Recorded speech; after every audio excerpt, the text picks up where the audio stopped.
วัสดีค่ะยินดีต้อนรับเข้าสู่ SOS Sustainability 101นะคะวันนี้ก็จะมีเกมส์นะคะมาชวนเพื่อนๆนะคะผู้ฟังทุกท่านลองเล่นดูนะคะโดยเฉพาะคนที่สนใจเรื่องของ Net Zero นะที่เราได้ยินกันพูดบ่อยๆนะคะว่าบริษัทเนี่ยชอบพูดว่าเราจะมุ่งมั่นเข้าสู่คาร์บอนสุทธิเป็นศูนย์นะคะในปี2050 2065หรือว่า2070อันนี้แล้วแต่องค์กรที่จะประกาศเจตนารมณ์ไว้นะคะคำถามก็คือว่าแล้วคำว่าคาร์บอนสุทธิเป็นศูนย์เนี่ยมันคืออะไรนะคะวันนี้ก็เลยจะแนะนำนะคะเรียกว่าเหมือนเป็นเกมเนาะเขาเรียกเป็น climate games นะคะที่พัฒนาโดย Financial Times นะคะก็อันนี้ถ้าใครฟังในรูปของ podcast เนี่ยก็อาจจะต้องเข้าไปดูตรงเนื้อหาเนาะก็จะใส่ลิงก์ของตัว climate game ที่เป็นของ Financial Times ไว้ให้นะคะหรือว่าถ้าเกิดใครดูในผ่าน YouTube นะคะก็เดี๋ยวมี QR code ขึ้นให้นะคะก็สแกนแล้วก็จะเข้าไปที่ลิงก์ของตัวclimate เกมเลยนะคะก็อันนี้ถ้าใครดูผ่าน YouTube เนี่ยป้ายก็จะเปิดเกมนี้ให้ดูไปด้วยพร้อมๆกันนะคะก็ต้องบอกว่าเกมนี้นะคะเป็นเกมที่สร้างค่ะโดย The Financial Times นะคะแล้วก็ทำงานคู่กันกับ Infosys นะคะซึ่งก็เป็นการเหมือนเรียกว่าเป็นเกมง่ายๆที่ทำให้คนที่สนใจอยากเข้าใจเรื่องของโลกร้อนเนี่ยแล้วมันจะทำให้คาร์บอนเนี่ยลดลงได้อย่างไรเนี่ยเห็นภาพนะคะว่าในเรื่องของการทำเรื่องคาร์บอนฟุตปรินท์หรือการลดโลกร้อนเนี่ยมันไม่ใช่แค่เรื่องของสิ่งแวดล้อมเนาะมันมีปัจจัยอื่นๆที่เกี่ยวข้องด้วยนะคะโดยตัวเกมเนี้ยก็น่าใช้เวลาประมาณ15 ถึง 20 นาทีแล้วแต่คนนะคะในการลองเล่นเกมถึงจะจบผลลัพธ์นะโดยผลลัพธ์เนี่ยก็คือว่าเขาถามว่าคุณเนี่ยคำถามของคือในการเริ่มต้นเกมเลยบอกว่า can you reach net zero by 2050ซึ่งตรงนี้ก็คือถามว่ามาลองดูซิว่าคุณจะสามารถทำให้คาร์บอนสุทธิเป็นศูนย์ได้ไหมภายในปี2050นะคะเราก็เริ่มกดปุ่มที่เริ่ม start นะคะเริ่มเล่นเกมนะคะเสร็จแล้วก็เขาก็จะมีการบอกนะคะว่าตรงนี้คืออะไรบ้างนะโดยเริ่มต้นจากเป้าหมายนะคะเป้าหมายคือว่าคุณต้องทำให้ global warming เนี่ยมันอยู่ภายใน 1.5 องศานะคะโดยจัดการลดคาร์บอนอิมิชันนะคะภายในถึง2050นะคะโดยเขาจะมีรายละเอียดต่างๆนานานะคะว่าเนี่ยต้องทำอะไรบ้างนะคะซึ่งอันนี้ก็ต้องบอกว่าเป็นภาษาอังกฤษเนาะก็อาจจะต้องซ้อมเรื่องภาษากันนิดนึงนะคะถ้าเกิดใครไม่คุ้นนะคะแต่ว่าก็น่าสนใจมากเลยทีเดียวนะคะโดยเขาจะให้เราเนี่ยเลือกนะคะว่าเราจะใช้คอนซัลท์เจ้าไหนนะคะหรือเขาจะมีคนที่เป็นที่ปรึกษาให้เรานะคะมีทั้งเป็น specialist นะคะในเรื่องต่างๆไม่ว่าจะเป็นเรื่องของด้าน business นะคะด้าน policy หรือเป็นนักการเมืองนะหรือแม้แต่เรื่องของการเป็นเทคโนโลยีนะคะจะเห็นได้ว่าในการเริ่มเล่นเกมเนี่ยมันจะต้องมีบัดเจ็ตเนาะในการตัดสินใจต่างๆเนี่ยเขาจะให้เป็นคะแนนเหมือนมี100คะแนนนะคะในการเป็นบัดเจ็ตในการที่จะทำอะไรตัดสินใจนะคะแล้วก็ดูซิว่าการลดคาร์บอนได้กี่เปอร์เซ็นต์แล้วก็มีเรื่องของไทม์ไลน์นะคะตั้งแต่2022ถึง2050นะคะเกมนี้เนี่ยเริ่มมาตั้งแต่2021นะคะก็ให้ลองดูนะคะว่าการตัดสินใจเนี่ยลงทุนสักอย่างหนึ่งเนี่ยมันจะเกิดผลกระทบเชิงบวกและเชิงลบอย่างไรได้บ้างนะคะโดยเล่นไปตามสเต็ปของเขานะคะแล้วเขาจะแบ่งเป็นรอบแรกนะคะก็คือดูในช่วงของปีก่อนถึงเรียกว่าครึ่งแรกของ2050นะคะเขาบอกว่าเริ่มต้นในการดูเรื่องของไฟฟ้านะคะก็บอกว่าเนี่ยพลังงานถ่านหินเนี่ยถือว่าเป็นตัวเรียกว่าเป็นส่วนหลักนะคะในการ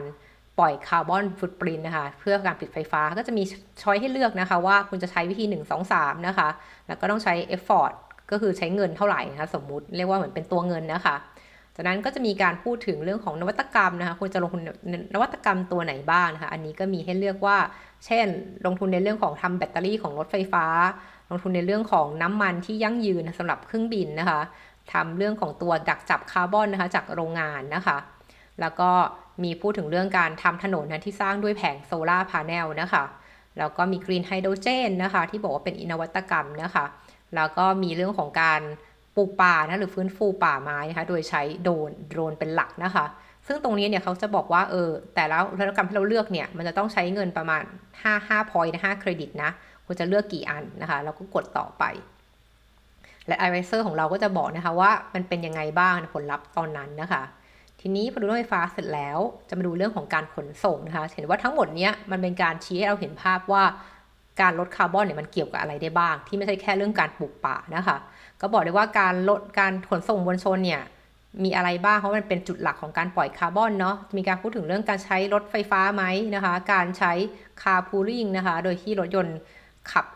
เคลื่อนตัวเองอัตโนมัตินะคะเพื่อลดอัตราการรถติดเป็นต้นหลังจากจบเรื่องไฟฟ้าเรื่องรถยนต์แล้วเรามาพูดถึงเรื่องตึกสิ่งก่อสร้างบ้างนะคะอันนี้ก็จะเป็นจุดที่เขาให้ลองเล่นดูนะคะหลังจากนั้นเนี่ยก็จะมีให้ดูว่าเขาก็มีการเหมือนเป็นโน้ตเนาะเป็นให้บอกเรื่อง climate นะคะเชนเนี่ยจริงแล้วมีการพูดถึงเรื่องแผ่นน้ำแข็งเนาะที่ทวีปแอนตาร์กติกอะไรอย่างเงี้ยค่ะว่าตอนนี้มันเกิดอะไรขึ้นบ้างนะคะแล้วให้เราอ่านเนื้อหาตรงนี้ก่อนนะคะแล้วก็กดปุ่มข้างล่างที่เป็นกล่องนะเป็นเครื่องหมายคำถามนะคะว่าพอเขาเล่าแล้วผลลัพธ์คืออะไรบ้างนะคะเขาก็บอกว่ามันผลลัพธ์แย่มากเลยเป็นข่าวร้ายเนาะอะไรอย่างนี้ว่าแผ่นน้ำแข็งเนี่ยจะละลายเร็วนะคะตรงนี้ต่อมานะคะก็เริ่มไปดูเรื่องของอุตสาหกรรมแล้วเริ่มเป็นธุรกิจมากขึ้นนะคะนี่พูดถึงเรื่องของอุตสาหกรรมซีเมนต์นะคะแล้วก็หลังจากนั้นเนี่ยเขาก็มีบอกมีข่าวดีบอกคุณนะในฐานะ advisor ของคุณเนี่ยคุณทำนี่ได้ดีแค่ไหนแล้วเราก็ได้คะแนนเพิ่มขึ้นอีก10คะแนนเพื่อเอาไปใช้ลงทุนต่อนะคะต่อมาเป็นการพูดถึงมีเทนนะคะซึ่งมีเทนเนี่ยก็เป็นก๊าซที่ทำลาย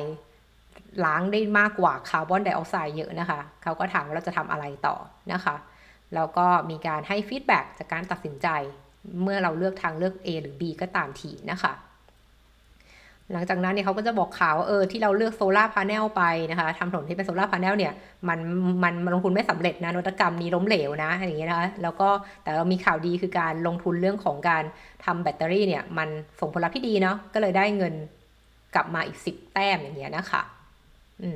ก็เป็นการเล่นเกมนะคะเป็นการเรียกว่าเกมนี้คือเป็นการให้ความรู้ของคนที่เล่นด้วยนะคะแล้วก็มีการพูดถึงเรื่องของการใช้พื้นที่นะคะในการเพาะปลูกนะมันก็คือการเทรดออฟนะเพราะว่าพื้นที่ในการเพาะปลูกเนี่ยมันจะเสียพื้นที่ป่าไปด้วยเนาะหรือว่าเป็นพื้นที่อาศัยก็เสียไปด้วยเช่นกันนะคะ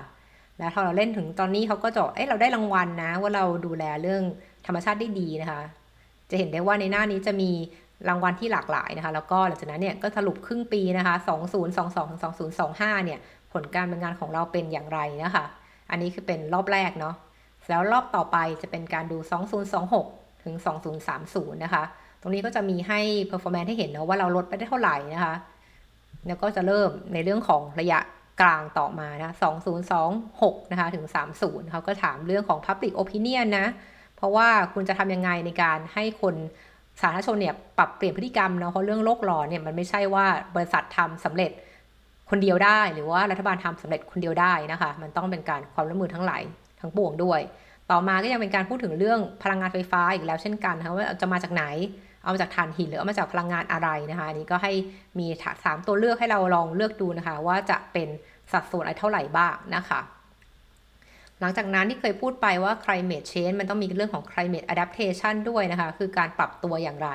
ถ้าเกิดตรงนี้มันจะมีคำอธิบายไปด้วยนะคะว่า adaptation เนี่ยคืออะไรบ้างนะคะแล้วก็กลับมาที่เรื่องการขนส่งอีกแล้วนะคะจะทำไงกับเรื่องการขนส่งนะคะโดยเฉพาะเรื่องการขนส่งทางอากาศนะคะเครื่องบินเนี่ยเพราะว่าเขาก็ปล่อยคาร์บอนฟุตพริ้นท์สูงมากนะคะหลังจากนั้นนะคะมันก็จะเป็นการเล่าให้ฟังแล้วว่าคาร์บอนแคปเจอร์สโตรจเนี่ยถ้าเรากดปุ่มไปตรงนี้มันก็จะบอกนะคะว่าคาร์บอนแคปเจอร์สโตรจเนี่ยมันคืออะไรนะคะมีการอธิบายให้ฟังในเรื่องของความหมายของเทอมนั้นๆนะคะคำว่า smoke stack คืออะไรนะคะอันนี้ก็เป็นส่วนหนึ่งที่เป็นการเหมือน education ไปด้วยนะแล้วก็ทำความเข้าใจไปด้วยนะคะว่าการแก้ปัญหาโลกร้อนเนี่ยมันเกี่ยวกับอะไรบ้างอย่างนี้ก็เริ่มมาพูดถึงเรื่องปะการังและแนวปะการังกำลังฟอกขาวหรือกำลังตายเนี่ยมันเกิดอะไรขึ้นบ้างนะคะอันนี้ก็จะเกิดจากเรื่องของ heat wave เป็นต้นนะคะที่แถวทะเลแถวคาริบเบียนเนี่ยก็มีปัญหามากนะคะหลังจากนั้นก็มาดูเรื่องสิ่งก่อสร้างต่อนะคะในช่วงกลางนะคะของการทำแผนลดคาร์บอนเนี่ยก็มีคำถามว่าจะจัดงานยังไงกับเรื่องตึกรามบ้านช่องดีมีการพูดถึงเรื่องราคาคาร์บอนนะคะว่าเราตั้งราคาคาร์บอนยังไงนะคะหรือว่าคาร์บอนควรเป็นเท่าไหร่อะไรอย่างนี้นะคะอันนี้ก็เป็นส่วนหนึ่งที่ให้คำอธิบายนะคะว่าคาร์บอนไพรซ์คืออะไรบ้างและเราก็เลือกว่าเราจะใช้ตัวเลือกไหนนะคะหลังจากนั้นเขาก็จะบอกนะคะว่าเราได้รางวัลอะไรต่ออันนี้บอกว่าได้รางวัลเรื่องการเติบโตนะคะสร้างการเติบโตอย่างมีความรับผิดชอบนะคะหลังจากนั้นมีการพูดถึงเรื่องของอุตสาหกรรมเช่นกันเรื่องของการรีไซเคิลนะคะที่เพื่อเป็นการลดปัญหาการปล่อยอิมิชันนะของอุตสาหกรรมเนี่ยคุณจะทำอะไรบ้างนะคะทำเรื่องของซีเมนต์นะคะแล้วก็ทำเรื่องของอลูมิเนียมนะคะหรือว่าจะทำวิธีการใช้คาร์บอนแคปเจอร์ดักจับคาร์บอนแทนนะคะแล้วเราก็จะได้ผลลัพธ์มานะคะในรอบที่2นะคะว่า มันเกิดอะไรขึ้นบ้างนะการตัดสินใจของเราเนี่ยมันถูกต้องแค่ไหนเราอยู่ on track ไหมมันจะลดได้เป็นศูนย์จริงหรือเปล่านะคะอันนี้ก็เป็นการทดลองนะคะแล้วเราก็อาจจะปรับไปเล่นใหม่ได้อีกหลายครั้งนะถ้าเกิดอยากจะทดลองนะแบบไหนถึงจะได้คาร์บอนฟุตพริ้นท์เป็นศูนย์นะคะทีนี้ต่อมาเราก็เริ่มคุยไปถึงภาพของภาพใหญ่แล้วว่าในเรื่องของไฟฟ้าคุณจะมีสัดส่วนการมิกซ์ของพลังงานเป็นยังไงระหว่างพลังงานทดแทนนะคะพลังงานสะอาดนะคะหรือพลังงานนิวเคลียร์แล้วก็เหลือพลังงานฟอสซิลนะคะสัดส่วนเป็นเท่าไหร่นะคะแล้วก็หลังจากนั้นเนี่ยก็ไปคุยต่อนะคะว่าพอทำวันนี้แล้วเงินทุนตอนนี้เหลือ39 point แล้วนะจะพอไหมเขาก็จะมีการคุยกับglobal minister นะคะในเรื่องของการตัดสินใจเพื่อคนในรุ่นใหม่ในอนาคตเนาะมีการพูดถึงป่าในป่าแอเมซอนนะคะตรงนี้ว่าเป็นอย่างไรบ้างนะคะก็คือเหมือนที่เราได้ข่าวเนาะว่าประธานาธิบดีของบราซิลเนี่ยที่เหมือนเป็นฝาแฝดของทรัมป์เนี่ยเขาก็ไม่เชื่อเรื่องโลกร้อนนะก็จะไม่หยุดการตัดไม้ทำลายป่านะคะแต่ตอนนี้ท่านใหม่ขึ้นมาอาจจะดีขึ้นต่อมาก็คุยเรื่องของการทำการกระบวนการขนส่งซึ่งเป็นหัวใจสำคัญของการลดโลกร้อนนะคะถามเราจะใช้วิธีไหนในการลดคาร์บอนดีนะคะมีให้เลือก3 point นะคะมี3ช้อยนะคะซึ่งก็บอกว่าได้รางวัลเรื่องการดูแลสุขภาพของประชาชนและว่าเราใช้วิธีตัวเลือกที่3เป็นต้นนะคะหลังจากนั้นก็พูดถึงเรื่อง heat wave นะคะที่เกิดในเมืองใหญ่ๆนะคะว่าจะเป็นผลอย่างไรบ้างนะคะก็เน้นว่ามันต้องมีการปรับตัวทำไงให้ประเทศหรือเมืองเนี่ยปรับตัวเข้ากับอากาศที่รุนแรงสุดขั้วให้ได้นะคะและหลังจากนั้นเรื่องนี้เรื่องใหญ่ต่อมาคือเรื่องของการอาหารนะคะว่าเราจะจัดการเรื่องอาหารยังไงดีนะคะว่าอาหารเป็นเรื่องใหญ่มากทุกคนรู้ว่ากินเนื้อเนี่ย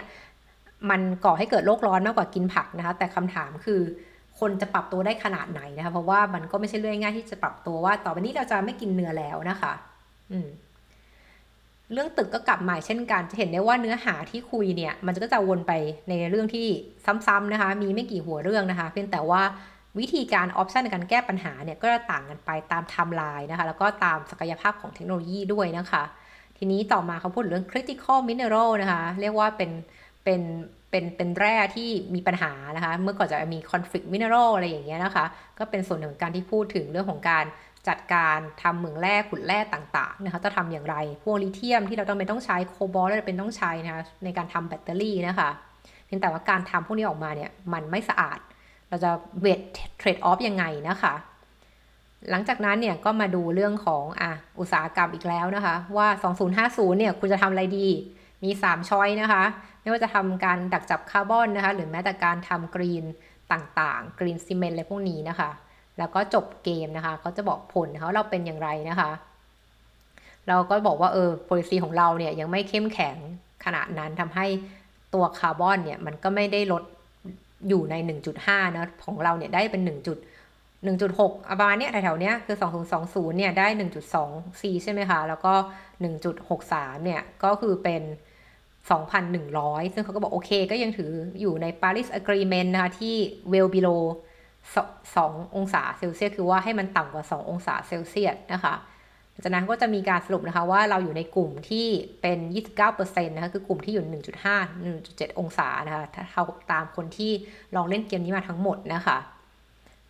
คือ 29% จาก100นะคะจะอยู่ในส่วนนี้นะคะแล้วก็จะเป็นหน้าสรุปนะคะว่าในปี 2022 ถึง 50 เนี่ยเราสามารถลดคาร์บอนไปได้ net zero จริงไหมนะซึ่งอันนี้ก็ยังไม่สำเร็จนะเพราะว่า policy เราไม่ได้รุนแรงขนาดนั้นนะคะไม่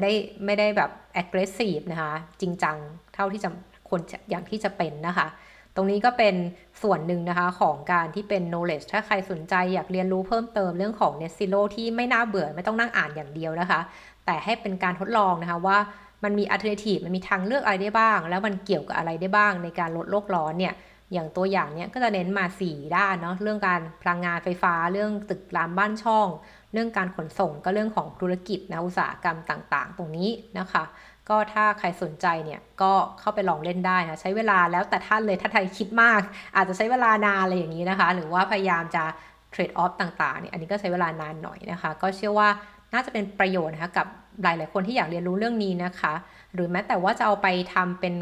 อินเทอร์แอคทีฟนะคะการศึกษาในการศึกษาในห้องเรียนทำเวิร์กช็อปนะคะกับเพื่อนๆดูซิว่าตัดสินใจแบบนี้แล้วมันจะเป็นอย่างไรนะคะ ก็จะคล้ายเหมือนเป็นบอร์ดเกมชนิดหนึ่งแต่ว่าเป็นเล่นผ่านทางออนไลน์นะคะแล้วก็สามารถเปรียบเทียบผลลัพธ์ของตัวเองกับเพื่อนๆได้ด้วยนะคะก็วันนี้ก็คงแชร์แค่นี้นะคะขอบคุณที่ติดตามสวัสดีค่ะ